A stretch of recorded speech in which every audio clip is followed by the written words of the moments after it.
নমস্কার বন্ধুরা, সুই স্ন্যাক্স কিচেনে সকলকে সাদর আমন্ত্রণ জানিয়ে আজকের রেসিপি শুরু করছি। বন্ধুরা, আজকে আমি বানাবো মাত্র 1.5 কাপ আটা দিয়ে একদম দোকানের মতো খাস্তা ও মুচমুচে দারুণ স্বাদের বিস্কুট রেসিপি। বন্ধুরা, এই বিস্কুট রেসিপিটি বানানো কিন্তু ভীষণই সহজ। যে কেউ একবার দেখলে খুব সহজেই একদম দোকানের মতো পারফেক্ট খাস্তা বিস্কুট তৈরি করে নিতে পারবে, শুধুমাত্র কয়েকটা টিপস ফলো করলেই। আর বন্ধুরা, এই বিস্কুটটা দারুণ স্বাদের তৈরি হয়, একদম পারফেক্ট দোকানের মতো তৈরি হবে। আর বন্ধুরা, এই রেসিপিটি এতটাই টেস্টি হয়, মুখে দেওয়া মাত্রই কিন্তু এই বিস্কুটটা একেবারে গলে যায়। আর ছোটোর থেকে বড় সকলেই কিন্তু খেতে ভীষণ পছন্দ করবে। আর এই বিস্কুটটা তোমরা একবার বানিয়ে দীর্ঘদিন পর্যন্ত সংরক্ষণ করে খেতে পারবে। দারুণ টেস্টি হয় এই বিস্কুটটা। তো চলো শুরু করা যাক আমাদের আজকের এই দারুণ স্বাদের খাস্তা ও মুচমুচে বিস্কুট রেসিপি। আশা করছি আজকের রেসিপি সবার কাছে ভীষণ ভালো লাগবে। আর বন্ধুরা, ভিডিওটি ভালো লাগলে প্রতিদিনের মতো একটাই রিকোয়েস্ট, ভিডিওটি প্রথম থেকে শেষ পর্যন্ত দেখার অনুরোধ রইল। এই দারুণ স্বাদের খাস্তা বিস্কুট রেসিপিটি বানানোর জন্য সবার প্রথমে একটা মিক্সিং বোল নিয়ে এখানে দেখো আমি 50 গ্রাম বাটার নিয়ে নিয়েছি। বাটার যদি না থাকে তাহলে বন্ধুরা তোমরা তেল অথবা ঘি দিয়েও এই বিস্কুটটা কিন্তু বানিয়ে নিতে পারো। এখন এবার দেখো এখানে নিয়ে নিয়েছি 1/3 কাপ পরিমাণ গুঁড়ো চিনি। চিনিটা আমি মিক্সিতে গুঁড়িয়ে নিয়েছি, আর অবশ্যই কিন্তু গুঁড়ো চিনি এখানে ব্যবহার করতে হবে। এখন এবার দেখো হুইস্কের সাহায্যে এটা খুব ভালোভাবে মিশিয়ে ভালোভাবে নাড়াচাড়া করে এইভাবে বাটারটা চিনির সাথে খুব ভালোভাবে মিশিয়ে নিতে হবে। তো আমি কন্টিনিউ এটা নাড়াচাড়া করে বাটারটা চিনির সাথে খুব ভালোভাবে মিশিয়ে নিচ্ছি। তো বেশ কিছুক্ষণ নাড়াচাড়া করার পর বাটারটা একদম পুরোপুরি মিশে গেছে চিনির সাথে, একদম ক্রিমের মতো হয়ে গেছে, তোমরা দেখতেই পাচ্ছ। এখন আমাদের এটা পারফেক্টভাবে মেশানো হয়ে গেছে। এখন দেখো এখানে আমি একটা চামচের মধ্যে এখানে 4 চা চামচ পরিমাণ তেল নিয়ে নিয়েছি, আর তেলটা বন্ধুরা অবশ্যই কিন্তু দিতে হবে। এখন এবার নাড়াচাড়া করে তেলটাও খুব ভালোভাবে বাটারের সাথে মিশিয়ে নিতে হবে। বন্ধুরা, বাটারটা কিন্তু পারফেক্টভাবে তৈরি করতে হবে। তো দেখতেই পাচ্ছ বাটারটা খুব ভালোভাবে তেলের সাথে মিশানো হয়ে গেছে, একদম ক্রিমের মতো স্মুথ ব্যাটার তৈরি হয়ে গেছে। এবার এর মধ্যে দিয়ে দিচ্ছি 1/2 teaspoon baking powder. Baking soda কিন্তু না, এটা বেকিং পাউডার। এখন এবার নাড়াচাড়া করে বেকিং পাউডারটা খুব ভালোভাবে ব্যাটারের সাথে মিশিয়ে নিতে হবে। তো দেখতেই পাচ্ছ বন্ধুরা, ব্যাটারের সাথে খুব ভালোভাবে আমি বেকিং পাউডারটা মিশিয়ে নিয়েছি। এখন আমাদের ব্যাটারটা একদম রেডি হয়ে গেছে। আর দেখতেই পাচ্ছ ব্যাটারের কনসিস্টেন্সিটা, ব্যাটারটা একদম ক্রিমের মতো আকার ধারণ করেছে, একদম স্মুথ ব্যাটার একটা তৈরি হয়েছে, তোমরা দেখতেই পাচ্ছ। এখন আমাদের ব্যাটারটা পারফেক্টভাবে রেডি। এখন আবার দেখো একটা ছাঁকনি নিয়ে নিয়েছি। এখন দেখো এখানে আমি নিয়ে নিচ্ছি 1.5 কাপ পরিমাণ আটা। বন্ধুরা, আটার পরিবর্তে তোমরা কিন্তু ময়দা দিয়েও এই বিস্কুটটা বানিয়ে নিতে পারো। এখন এবার এটা নাড়াচাড়া করে আটাটা ভালোভাবে চেলে নিতে হবে। বন্ধুরা, পরিমাপগুলো অবশ্যই খেয়াল করবে। আমি এখানে 50 গ্রাম বাটার নিয়েছি, তার জন্য কিন্তু আমার 1.5 কাপ পরিমাণ আটা এখানে লেগেছে। তো পরিমাপগুলো অবশ্যই বন্ধুরা খেয়াল করবে। পরিমাপ যদি সঠিক না হয় তাহলে কিন্তু বিস্কুটটা পারফেক্ট তৈরি হবে না, আর ডোটাও কিন্তু পারফেক্ট তৈরি হবে না। তো আমি এখন সমস্ত আটাটা ভালোভাবে চেলে নিয়েছি। এখন থেকে এর মধ্যে সামান্য একটু লবণ দিয়ে দিলাম। এবার হাত দিয়ে খুব ভালোভাবে এটা নাড়াচাড়া করে এটা ভালোভাবে মেখে নিতে হবে। এর মধ্যে কিন্তু কোনো জল বা দুধ দেওয়া যাবে না, এই বাটারের মিশ্রণ দিয়ে কিন্তু আমাদের ডোটা রেডি করতে হবে। তো এখন এবার হাত দিয়ে এটা খুব ভালোভাবে মেখে নিচ্ছি ডোটা। তো ভালোভাবে এইভাবে হাত দিয়ে ডোটা আমি খুব ভালো করে মেখে নিয়েছি। দেখতেই পাচ্ছ ডোটা কিন্তু আমাদের এখন মাখা কমপ্লিট হয়ে গেছে। এখন আমি ডোটা একটু প্লেন করে নিচ্ছি। এবার দেখো তোমাদের সামনের থেকে দেখাচ্ছি ডোয়ের কনসিস্টেন্সিটা। দেখতেই পাচ্ছ বন্ধুরা, ডোটা ঠিক এই রকম হতে হবে।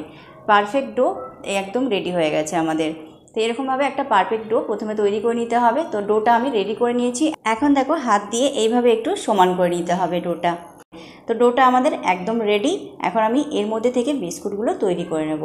তো বন্ধুরা, এখন এবার এই ডোয়ের থেকে সামান্য একটু ডো হাতের মধ্যে নিয়ে এইভাবে প্রথমে এরকমভাবে ঘুরিয়ে ঘুরিয়ে হাত দিয়ে প্লেন করে নিতে হবে গোল করে। তো বন্ধুরা, এবার অন্য একটা হাতে রেখে এইভাবে গোল করে এটা একদম প্লেন করে নিলাম। এখন দেখো হাত দিয়ে সামান্য একটু চেপে নিচ্ছি, চেপে নিয়ে এটা একটা রেডি হয়ে গেল। এখন এবার আঙুল দিয়ে এটা এরকমভাবে সমান করে নিতে হবে একটু গোল করে। তো আমি সমান করে নিয়েছি। এখন এবার একটা ছুরি নিয়ে নিয়েছি। ছুরি নিয়ে এবার এরকমভাবে কুচি কুচি করে একদম এটা দাগ দিয়ে দিচ্ছি, একটা ডিজাইন তৈরি করে নিচ্ছি। যতটা পারবে ততটা কিন্তু এরকম কুচি কুচি করে ছুরি দিয়ে দাগ করে একটা ডিজাইন তৈরি করে নিতে হবে। তো বন্ধুরা, তোমরা দেখতেই পাচ্ছ একটা রেডি হয়ে গেল। কত সহজেই কিন্তু রেডি হয়ে যাচ্ছে এই বিস্কুটগুলো। এখন এবার একই রকমভাবে আবারও একটু ডো থেকে অল্প একটু ডোল নিয়ে নিলাম হাতের মধ্যে। একই রকমভাবে গোল গোল করে আমি এই বিস্কুটটাও তৈরি করে নিচ্ছি। বন্ধুরা অবশ্যই কিন্তু পারফেক্টভাবে বিস্কুট বানানোর জন্য বন্ধুরা পরিমাপগুলো অবশ্যই খেয়াল করবে। পরিমাপ যদি সঠিক না হয় তাহলে কিন্তু বিস্কুটগুলো পারফেক্ট তৈরি হবে না, ডো পারফেক্ট তৈরি হবে না। তাই পরিমাপগুলো অবশ্যই খেয়াল রাখবে।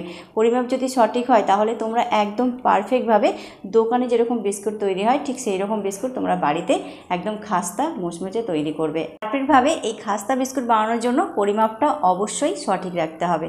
তো বন্ধুরা একই রকমভাবে আমি আরও একটা করে নিয়েছি, আর একই রকমভাবে আমি সব বিস্কুটগুলোই তৈরি করে নেবো। তোমরা দেখতেই পাচ্ছ বিস্কুটগুলো কত ইজিলি তৈরি হয়ে যাচ্ছে। একদমই সহজ কিন্তু তৈরি করা, কতটা সহজ তোমরা দেখতেই পাচ্ছ। আর তোমরা কিন্তু ডিজাইন ছাড়াও কিন্তু এই বিস্কুটগুলো এমনি প্লেনও তৈরি করে নিতে পারো।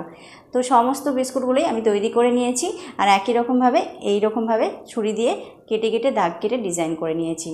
তো এখন দেখতেই পাচ্ছ বন্ধুরা সমস্ত বিস্কুট আমার রেডি হয়ে গেছে, আর বিস্কুটগুলো দেখতে কতটা সুন্দর লাগছে তোমরা দেখেই বুঝতে পারছো। এখন আমি বিস্কুটগুলো বেক করে নেব। এবার দেখো বন্ধুরা এখানে আমি একটা ছোট স্টিলের প্লেট নিয়ে নিয়েছি, আর এটা আমি ফয়েল পেপার দিয়ে কভার করে নিয়েছি। যেহেতু আমরা এর মধ্যে বেক করব বিস্কুটগুলো, যাতে প্লেটটা আমার পুড়ে না যায় তার জন্য আমি এটা ফয়েল পেপার দিয়ে কভার করে নিয়েছি। তোমাদের কাছে যদি বাটার পেপার থাকে তাহলে তোমরা বাটার পেপার দিয়ে দিতে পারো, অথবা সামান্য একটু তেল ব্রাশ করে ময়দা ছিটিয়ে নিয়ে নিতে পারো, তাহলেও কিন্তু 100% বাটার পেপারের কাজ করবে। এখন এবার তৈরি করে রাখা বিস্কুটগুলো এই প্লেটের মধ্যে এক এক করে রেখে দিতে হবে।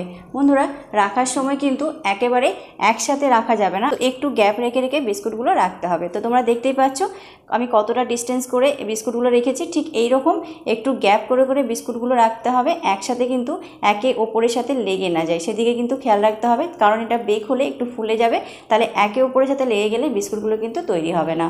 তো এবার আমার এখন এগুলো একদম রেডি হয়ে গেছে। এখন এবার এইদিকে দেখো বন্ধুরা আমি ওভেনটা অন করে আগের থেকে একটা কড়াইয়ের মধ্যে স্ট্যান্ড বসিয়ে কড়াইটা আমি প্রিহিট করে নিয়েছি 5 থেকে 6 মিনিট। এবার আমি এইখানে দেখো আমি কড়াইয়ের মধ্যে স্ট্যান্ড বসিয়েছি আর খালি কড়াই। তোমাদেরকে যদি বালি থাকে তাহলে তোমরা বালিও নিতে পারো, আর স্ট্যান্ডের জায়গায় তোমাদের যদি স্ট্যান্ড না থাকে তাহলে তোমরা কোনো বাটিও রাখতে পারো। এবার দেখো ভালো করে গরম হয়ে গেছে এটা। এখন এবার যে আমি প্লেটটা রেখেছিলাম বিস্কিটের, সেই প্লেটটা আমি এর মধ্যে রেখে দিচ্ছি স্ট্যান্ডের ওপরে। খুব সাবধানে রাখতে হবে যেহেতু এটা খুব গরম আছে। এবার আমি ঢাকনাটা দিয়ে দিলাম। এখন এবার দেখো ঢাকনার মধ্যে একটা ছোট ছিদ্র আছে, সেটা আমি এরকম কাগজ দিয়ে আটকে দিচ্ছি। বন্ধুরা যদি ছিদ্র থাকে ঢাকনার মধ্যে তাহলে কিন্তু এরকমভাবে আটকে দিতে হবে। এখন এবার ফ্লেমটা লো করে দিয়ে এটা 20 মিনিট পর্যন্ত রেখে দিতে হবে বিস্কুটগুলো বেক করার জন্য। 20 মিনিটের আগে কিন্তু এটা একদমই ঢাকনাটা খোলা যাবে না। তো ফিরে আসলাম বন্ধুরা 20 মিনিট পর ঢাকনাটা খুলে নিচ্ছি।